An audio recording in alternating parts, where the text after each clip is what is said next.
This is my MD Dinesh Kumar. Welcome to the Taj Cinemas Hotspot. இந்த திரைப்படத்தோட trailer வந்த சமயத்தில் ஒரு மிகப்பெரிய சர்ச்சை வந்து ஆச்சு.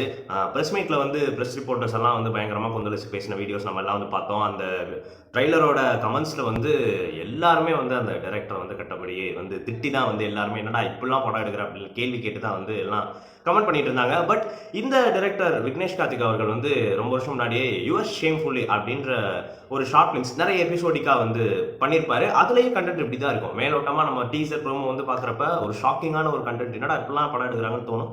பட் உள்ள போய் வந்து பார்க்குறப்போ நம்ம சமுதாயத்துக்கு தேவையான ஒரு கண்டென்ட்டை அவர் உள்ள ரொம்ப சூப்பராக ஒரு சினிமேட்டிக்காக அழகாக வந்து ஃபிக்ஸ் பண்ணியிருப்பார். கருத்தை வந்து சொருகிற மாதிரி வந்து இல்லாமல் அழகாக வந்து ப்ரெசென்ட் பண்ணியிருப்பார். எனக்கு இந்த ட்ரெய்லர் பார்த்தப்ப கண்டிப்பாக அந்த ஒரு நம்பிக்கை வந்து இருந்தது. ப்ளஸ் இவரோட கடந்த 2 படங்களுமே எனக்கு ரொம்ப பிடிச்ச வந்து படங்கள். பிளான் பியா வந்து இருக்கட்டும், அதுக்கப்புறம் அடியை வந்து நிறைய என்னை பொறுத்த வரைக்கும் அந்த அளவுக்கு பெரிய அப்ரிசியேஷன் கிடைக்கலன்னு தான் நான் வந்து ஃபீல் பண்ணுறேன். அந்த படத்தோட கான்டென்ட்டுக்கு அது இந்த படம் பெருசாக வந்து போயிருக்கணும். இப்போ அவரோட அடுத்த இயக்கத்தில் ஹாட்ஸ்பாட் திரைப்படம் வந்து பண்ணியிருக்காரு. இந்த திரைப்படம் ஒரு ஆந்தாலஜி தான். பட் இந்த ஆந்தாலஜி ஸ்டோரிஸ் 4 விதமான கதைகள் வந்து இருக்குது. இந்த 4 விதமான கதைகளையுமே ஒரே கோர்வையில் இவர் பெண்ட் பண்ண விதம் ரொம்பவே ரசிக்கும்படியாக வந்திருக்கு. அதாவது ஒரு டைரக்டர் ஒரு ப்ரொடியூசர் கிட்ட வந்து கதை வந்து நரேட் பண்ணுறாரு.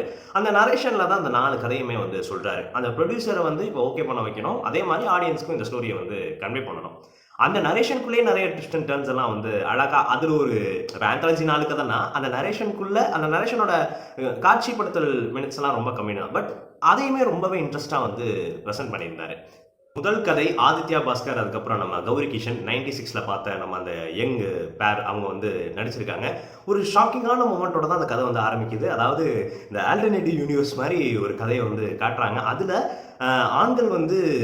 பெண்கள் வந்து ஆண்களுக்கு வந்து தாலி கட்டுறாங்க. அந்த யூனிவர்ஸ் வந்து பொறுத்த வரைக்கும் நம்ம வீட்டிலலாம் நம்ம உலகத்தில் பெண்கள் செய்யக்கூடிய எல்லா வேலைகளையும் வீட்டில் வந்து வேலை பார்க்குறது, துணி துவைச்சு வந்து போடுறது, சமைக்கிறது, இது எல்லா வேலையுமே ஆண்கள் தான் வந்து பண்ணிட்டு இருக்காங்க.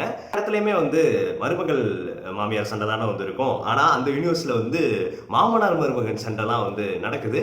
ரொம்ப என்னடா அது வேற மாதிரி வந்துருக்கு அப்படின்ட்டு ஒரு குக்குடப்பாக இந்த கதை வந்து ஆரம்பிக்குது. அதை ரொம்பவே காமெடியாக வந்து கன்வே பண்ணியிருக்காங்க. ஆதித்யா பாஸ்கர் தான் அந்த மருமகனாக வந்திருக்காரு. அவர் வந்து புதுசாக கல்யாணம் ஆகி போகிற அந்த வீட்டில் அவருக்கு ஏற்படுத்தக்கூடிய ப்ரெஷர்ஸ் எல்லாத்தையுமே நமக்கு வந்து காட்சிப்படுத்துகிறப்ப காமிக்கலாக வந்திருக்கும். சேம் டைம் நம்ம காமெடியாக உணர்ற இந்த விஷயம் தான் சராசரியாக நம்ம ஊரில் எல்லா பெண்களுமே வந்து கொடுமையாக வந்து ஃபீல் பண்ணிக்கிட்டு இருக்காங்க. அவங்கள பொறுத்த வரைக்கும் இது எங்கள் வீட்டு மருமகனாக வந்திருக்க, நாங்கள் என்ன வந்து ஒன்றை வந்து கேட்க போகிறோம், இதான எதிர்பார்ப்பா அப்படின்றது அவங்க பாயிண்ட் ஆஃப் வியூ வந்திருக்கும். பட் இது எவ்வளோ பெரிய ஒரு மன அழுத்தத்தை அந்த மருமகன்களுக்கும் நம்ம ஊரில் வந்து மருமகளுக்கு வந்து ஏற்படுத்திக்கிட்டு இருக்கு அப்படின்ற ஒரு பெண்கள் சம்மந்தமாக பெண்களோட பாயிண்ட் ஆஃப் வியூவை வேற ஒரு கோணத்தில் அழகாக பேசியிருக்கிற ஒரு சூப்பரான ஒரு கதை தான் வந்து இது. இந்த கதையை பொறுத்த வரைக்கும் அந்த முன்னோர்கள் ஒன்றும் முட்டாள்கள் இல்லைன்ற அந்த படத்தோட தீம் சாங் இருக்குல்ல, அது த்ரூ அவுட் அந்த பேக்ரவுண்ட் மியூசிக் வந்து நடக்கிற காட்சியோட பிளெண்டான விதம் ரொம்பவே அருமையாக வந்து இருந்துச்சு. ஆதித்யா பாஸ்கர், கௌரி கிஷன் அவர்களுக்கு பெரிய ஸ்கோர் பண்ணக்கூடிய வேலை எதுவுமே இந்த படத்தில் வந்து இல்லை அப்படின்னாலும் அழகாக அவங்களோட கதாபாத்திரம் வந்து பண்ணியிருந்தாங்க. மாமனார் கதாபாத்திரம் ஒருத்தர் வந்து வருவார். மாமனாரும் மாமியாரும் ஃபர்ஸ்டே நமக்கு வந்து ஒரு விதத்தில் வந்து எஸ்டாப்ளிஷ் பண்ணியிருப்பாங்க. அதுக்கப்புறம் ரியாலிட்டியில் வரப்போ அவங்களோட கேரக்டர்ஸ் வந்து வேற மாதிரி வந்திருக்கும். இந்த பேலன்ஸை வந்து சூப்பராக வந்து காமிச்சிருந்தாங்க. என்னன்னா எண்ட் ஆஃப் த ஸ்டோரி, இந்த ஸ்டோரி வந்து முடிகிறப்ப ஆதித்யா பாஸ்கர் அவர்கள் பேசுகிறப்போ அவர் ரொம்ப சூப்பரான கருத்துக்களை அந்த கேரக்டர் வந்து எடுத்து வைக்குது. பட் அது ஏதோ சம்கவ் கொஞ்சம் அவரோட ஆக்டிங் அந்த இடத்துல மட்டும் டிஸ்கனெக்டாக வந்துருந்துச்சு. அவர் மருமகனாக காட்சியில் நடிக்கிறப்ப ரொம்பவே சூப்பராக யதார்த்தமாக வந்துருச்சு. பட் அந்த இடத்துல லைட்டாக டிஸ்கனெக்ட் ஆச்சு. ஓரளவு ஒரு ப்ரீச்சி மூடு மாதிரி தான் இந்த கதை வந்து போய் வந்து முடிஞ்சுது. பட் இந்த கதையோட டேக்அவே ரொம்பவே அருமையான ஒரு டேக்அவேவாக நமக்கு வந்து அமைஞ்சுது. அடுத்த கதை சாண்டி மாஸ்டர், அதுக்கப்புறம் அம்மு அபிராமி இவங்களோட ஒரு காதல் கதை. அந்த காதலில் இவங்களே எதிர்பாராத விதத்தில் ஒரு மிகப்பெரிய வில்லங்கமான ஒரு விஷயம் அவங்களோட பெற்றோர்கள் வழியாக அவங்களோட காதலை வந்து விழுகுது. அதுக்கப்புறம் இவங்க என்ன முடிவு எடுக்க போகிறாங்க அப்படின்றத அந்த படம்.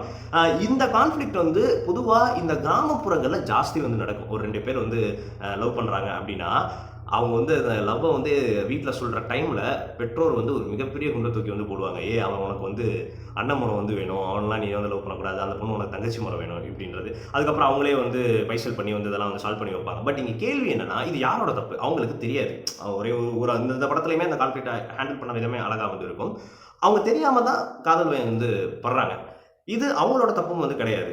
பேரண்ட்ஸோட பாயிண்ட் ஆஃப் வியூவில் நீங்கள் அண்ணன் தங்கச்சி முறை வேணும், நீங்கள் லவ்வே பண்ணக்கூடாது அப்படின்றது அவங்களோட பாயிண்ட் ஆஃப் வியூ வந்திருக்கும். ஆனா, இது தெரியாம இருக்கறனால தான் அவங்க வந்து காதலிக்கவும் செய்றாங்க. இந்த கான்ஃப்ளிக்ட் நெறைய பேர் வந்து அவங்களோட லைஃப்ல கடந்து வந்த ஒரு விஷயமா வந்திருக்கும். கிராமப்புறங்கள்ல இது ஒரு பஞ்சாயத்தா பைசல் பண்ணி முடிக்கப்பட்ட ஒரு விஷயமா வந்திருக்கும். அந்த ஒரு விஷயத்த அழகா வந்து எடுத்து வச்சிருக்காரு. ரொம்ப சின்ன கதை தான். நல்ல லிமிட்டடான ஸ்கோப்ல தான் வந்திருக்கு. சாண்டி மாஸ்டர் அந்த அம்மு அபிராமி ரொம்ப நல்ல கச்சிதமான நடிப்பை வந்து வெளிப்படுத்தியிருந்தாங்க. என்னன்னா, இந்த கதை முடிக்கிற விதம் நம்மள்ட்ட ஒரு பெரிய கொஸ்டின ரைஸ் பண்ணி வந்து முடிக்குது. பட் என்னதான் இருந்தாலும் ஒரு இன்கம்ப்ளீட்டான ஒரு டோன் இந்த கதையில வந்து ஃபீல் ஆகும். இது காரணம் என்ன அப்படின்னு நான் டைரக்டர் வந்து கேட்கிறப்ப, சென்சார்ல வந்து நெறைய ஷார்ட்ஸ் வந்து நெறைய சீன்ஸே வந்து ட்ரிம் பண்ண சொல்லியிருக்காங்க. ஆக்சுவலா இவங்க யோசிச்சிருக்கிற எண்டிங் வேற மாரி தான் இருக்கணும்னு வந்து நெனைக்கிறேன். இந்த 4 கதையிலயுமே நம்மளோட பாயிண்ட் ஆஃப் வியூல, ஆடியன்ஸோட பாயிண்ட் ஆஃப் வியூலயே நீங்க இதுக்கு பதில் சொல்லுங்க அப்படின்ட்டு முடிக்கப்பட்ட கதை வந்து இதுதான். பட் இருந்தாலும் அந்த இன்ட்ரெஸ்டிங்கான பிளாட் அண்ட் கான்ஃப்ளிக்ட்டுக்குமே இந்த கதை வந்து தூக்கி வந்து நிக்கும். அண்ட் இன்டர்வல் டைம்ல ஒரு நல்ல ஒரு ட்விஸ்டோட ஃபர்ஸ்ட் ஹாஃப் வந்து வைண்ட் பண்றாங்க. இந்த ஆந்தாலஜி திரைப்படத்தோட கடைசி 2 கதைகள் தான் மிகப்பெரிய இம்பாக்ட கிரியேட் பண்ணியிருக்கக்கூடிய கதைகள். அதுல ஃபர்ஸ்ட் கதை தான் வந்து தக்காளி சட்னி. "உனக்கு வந்தா ரத்தம், எனக்கு வந்தா தக்காளி சட்னியாடா" அப்படின்றது ஒரு டயலாக்கோட கோர்வை தான் இந்த மொத்த படமே. சுபாஷ் அப்படின்ற கேரக்டர் பிளான் பி படத்துல வந்து நடிச்சிருப்பாரு. ரொம்பவே சூப்பரா வந்து நடிச்சிருப்பாரு. அவரை சுத்தி தான் அந்த கதை வந்து நடக்குது. "மச்சான், நான் அவள தான்டா லவ் பண்றேன். ஆனா மத்தவங்கள்ட்டலாம் வந்து லஸ்ட் தான்டா காட்டுறேன். அவளும் வந்து இவளும் வந்து ஒண்ணு இல்லடா" அப்படின்ட்டு நம்ம பசங்களே ஒரு மைண்ட் செட் வந்து எப்படி இருக்கும்னா, ஒரு பொண்ணை லவ் பண்ணுவாங்க. பட் சைட்லலாம் நிறைய பொண்ணு வந்து ஓட்டிட்டு வந்து இருப்பாங்க. அது காரணம் வந்து கேட்டப்ப இந்த மாதிரி ஒரு பிலாசபி வந்து பேசுவாங்க. அந்த மாதிரி பிலாசபி பேசக்கூடிய ஒரு கேரக்டர் தான் இந்த சுபாஷ் கதாபாத்திரம். அவர் ஒரு சூழ்நிலையில கால் பாய் அந்த வேலைக்கு போக வேண்டிய ஒரு சூழ்நிலை வந்து தள்ளப்படுறாரு. நல்லா காசு வந்து சம்பாரிச்சிட்டு இருக்காரு. அப்போ எதிர்பாராத விதமா அவருக்கு ஒரு ட்விஸ்ட் வந்து அவரோட லைஃப்ல வந்து நடக்குது. அதுக்கப்புறம் கடைசியா அவரோட கேரக்டருக்கு ஒரு பெரிய கான்ஃப்ளிக்ட் வந்து ஏற்படுது. அவங்க லவ் பண்ற பொண்ணுக்கே இந்த விஷயம் வந்து தெரியுது. அப்போ அந்த பொண்ணு அந்த பொண்ணுகிட்டயுமே போய் இந்த இதை வந்து சொல்றாங்க. அதெல்லாம் வந்து சில் தான். நான் வந்து உன்னையே தான் லவ் பண்றேன். அதெல்லாம் ஜஸ்ட் லெஸ்மா அப்படின்னு சொல்றப்ப அவங்க ஒரு விஷயம் வந்து உடனே வந்து கேட்பாங்க.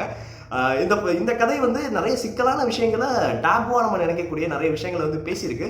பட் இந்த கதையோட மிகப்பெரிய பாசிட்டிவ், இதை ரொம்பவே சூப்பரா காமிக்கலா ஹியூமரஸா வந்து ஹேண்டில் பண்ணியிருப்பாங்க. இருக்கிற 4 கதையிலுமே ஜாஸ்தி ஹியூமர் வலிஞ்சு ஓடக்கூடிய கதை வந்து இதுதான். சிச்சுவேஷன்ஸ் அங்கே நடக்கக்கூடியது ரொம்பவே வந்து சீரியஸான பக்குன்னு நடுவில் ஒரு ட்விஸ்ட் மாதிரி நமக்கு வந்து ஒன்று காட்டுவாங்க. அதெல்லாம் வந்து பக்குன்னு வந்து ஆயிரும். ஆனால் அந்த விஷயங்கள் அந்த கதாபாத்திரத்துக்கு நடக்கிறது, அது டெலிவர் ஆகிறது எல்லாமே ரொம்பவே அட்டகாசமாக காமிக்கலாக வந்து கன்வே ஆச்சு. ஒரு கான்வர்சேஷன் சீன் வந்து இருக்கும். ஒரு நபரோட சுபாஷ் வந்து பேசணும். அந்த சைடு அவங்க அம்மா இருப்பாங்க. அவர் அந்த கான்வர்சேஷன் சீன் வந்து நடக்கும். அந்த கான்வர்சேஷன் சீனோட கிராஃபே வந்து அல்டிமேட்டா வந்து இருந்துச்சு. அந்த சீன் முடிகிறப்ப ஒரு பேங்க் வந்து ஆகும். அதுவும் சூப்பரா வந்து இருந்துச்சு. அட்லாஸ்ட் இந்த கதையிலையுமே பெண்களோட பாயிண்ட் ஆஃப் வியூ, பெண்கள் வந்து பெண்களா இந்த ஆண்கள் எந்த அளவுக்கு எந்த கண்ணோட்டத்தில் பார்த்துட்டு இருக்காங்க அப்படின்னு ஒரு விஷயத்தான் வந்து பேசுது. பட் இந்த கதையில வந்து ரொம்பவே காமிக்கலா வந்து அப்ரோச் வந்து ட்ரை பண்ணியிருக்காங்க. இந்த கதையில எந்த ஒரு ப்ரீச்சினஸ் எதுவுமே வந்து தெரியல. அந்த செயல் மூலமா அவங்க அந்த கதாபாத்திரங்கள் பண்ற அந்த விலை மூலமாவே நமக்கு வெளிப்படுத்துறது இந்த கதையோட ஒரு மிகப்பெரிய டேக்அவே. இருக்கிற கதையிலே ஃபர்ஸ்ட் நமக்கு பெரிய இம்பாக்ட் கிரியேட் பண்ண கதை வந்து இதுதான். இறுதியா ஃபேம் கேம். இந்த 4 கதையிலையுமே ரொம்பவே நமக்கு அழுத்தத்தை, பெரிய இம்பாக்டை கொடுக்கக்கூடிய ஒரு எமோஷனலான கதை வந்து இதுதான். டைரக்டரே இந்த கதையை நரேட் பண்றதுக்கு முன்னாடி இது எமோஷனலான ஸ்டோரி அப்படின்ட்டு தான் ஆரம்பிச்சு உள்ள வந்து கொண்டு போறாரு. கலையரசன் ஒரு ஆட்டோ டிரைவரா வந்து இருக்காரு. ஒரு அழகான ஒரு ஃபேமிலி, ஒரு பாப்பா, ஒரு பையன் இந்த மாதிரி வந்து வாழ்ந்துகிட்டு இருக்கிறப்ப இந்த டிவி சேனல்ஸ் எல்லாம் குழந்தைங்களை வச்சு நிறைய ஷோஸ் நடத்துவாங்க இல்லையா. இப்போ கூட 2 மிகப்பெரிய தனியார் தொலைக்காட்சிகளை வந்து இந்த குழந்தைங்க ஷோ வந்து ரொம்ப நாள் நடத்திட்டு இருந்தாங்க. அதுக்கப்புறம் நிறைய கம்ப்ளைண்ட்ஸ் ரைஸ் ஆன உடனே அந்த ஷோஸ் எல்லாம் வந்து அவங்க வந்து ஸ்டாப் பண்ணிட்டாங்க. இப்போ நீங்க பாத்தீங்கன்னா அந்த மாதிரி குழந்தைங்களை வச்சு அந்த ஃபுல் ரியாலிட்டி ஷோஸ்லாம் இப்போ வந்து இல்ல, போன வருஷம்லாம் ஓடிட்டு இருந்துச்சு அப்படின்னு வந்து நினைக்கக்கூடிய சூழ்நிலையில கலையரசன் அவர்களோட மகனும் ஒரு பெரிய ரியாலிட்டி ஷோ, குழந்தைங்களுக்கான ரியாலிட்டி ஷோல வந்து செலக்ட் ஆகுறாங்க. அதுக்கப்புறம் இவங்களோட லைஃப் கொஞ்சம் கொஞ்சமா வந்து மாறுது. ஆனா அந்த ரியாலிட்டி ஷோ அப்படின்ற பேர்ல இந்த குழந்தைகளை வச்சு இவங்க பண்ணக்கூடிய கான்செப்ட் எல்லாமே டிஆர்பியை கவர் பண்ணணும், இவங்களை வந்து இந்த மாதிரி காமெடி வச்சு சிரிக்க வச்சா போதும் அப்படின்றது ரொம்பவே வல்கரா, குழந்தைகள் என்னென்ன தெரிஞ்சுக்க கூடாதோ அந்த கண்டென்ட் எல்லாம் வச்சு இவங்க வந்து ஒரு ரியாலிட்டி ஷோ வந்து கண்டக்ட் பண்றதுனால இவங்களோட லைஃப் எல்லாமே மொத்தமா வந்து மாறுது. ஒரு குறிப்பிட்ட சீன் வந்து இருக்கும். கலையரசன் வந்து ஃபோனில் அது வரைக்கும் நல்லா வந்து போயிட்டு இருக்கும். அப்போது திடீர்னு ஃபோன் எடுத்து வந்து பார்க்குறப்ப இந்த ரியாலிட்டி ஷோவில் அவங்க கலையரசன் அவங்களோட குழந்தைய வந்து ஃபர்ஸ்ட் நைட்னா வந்து என்ன அப்படின்ட்டு, நீ என் மாமா இருந்தானே, நான் வந்து கல்யாணம் பண்ணிக்கலாம் அப்படின்ட்டு ரொம்பவே அடல்ட்ரியான விஷயங்களை அந்த ஷோவில் அவங்க பேசி நடிக்கிற மாதிரியான காட்சி வந்திருக்கும். அந்த சீனில் வந்து கலையரசனோட நடிப்பு அவர் அதை பார்த்து அப்பாவை வந்து எப்படி இருக்கும், என்னடா அப்பெல்லாம் வந்து நடக்கிறப்ப இதை போய் அம்மாட்ட வந்து கேட்குறப்ப அவங்களோட பாயிண்ட் ஆஃப் வியூ வேறு மாதிரி வந்துருக்கும். ஸோ இந்த மாதிரி கதை வந்து போகும். இந்த கதையில் இவங்களை எதிர்பார்க்காத விதத்தில் ஒரு மிகப்பெரிய ஒரு இழப்பு இவங்களுக்கு வந்து நேரிடும். அதுக்கப்புறம் கடைசியாக கலையரசன் அந்த ஸ்டேஜில் நின்று பேசுகிற அந்த ஒரு 2 to 3 மினிட்ஸ் சீன் தான் இந்த படத்தோட மிகப்பெரிய டேக்அவே.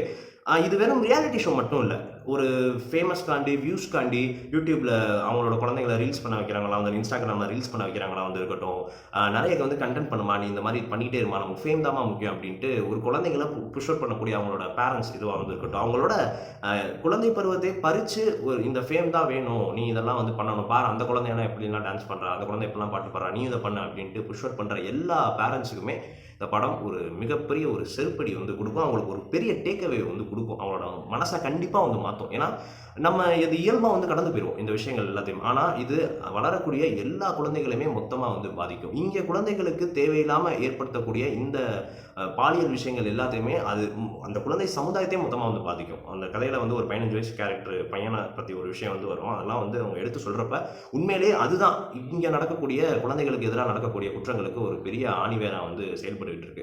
ஸோ இந்த கதை பேசியிருக்கிற விஷயமா வந்து இருக்கட்டும், இந்த காட்சிப்படுத்தின விஷயமா வந்து இருக்கட்டும், அந்த லாஸ்ட் கலையரசன் வந்து ஸ்டேஜில் வந்து மொத்தமாக வந்து ரிப்பீட் பண்ணி ஒட்டஞ்சு வந்து அவர் பேசுகிறப்ப அவ்வளோ பெரிய இம்பாக்ட் நமக்கு பார்க்குறவங்களுக்கு வந்து கிரேட் வந்து பண்ணியிருக்கு. நடிச்சிருக்கிற எல்லா ஆக்டர்ஸோட நடிப்பும் வந்து அப்புறம் நமக்கு ஒரு கேள்வி வரும், எப்போ குழந்தைங்களாம் வச்சு இப்படிலாம் வந்து எடுத்தாங்க அப்படின்ட்டு. இதுக்கான டெஃபினேஷனை டைரக்டர் வந்து முன்னாடி ப்ரெஸ் மீட்லேயும் சொன்னார். இந்த படத்தோட என்கார்ட்லேயுமே அதுக்கான ஒரு கிளாரிட்டி வந்து எப்படி இதெல்லாம் வந்து ஷூட் பண்ணாங்க அப்படின்றத வந்து சொல்லியிருந்தாங்க.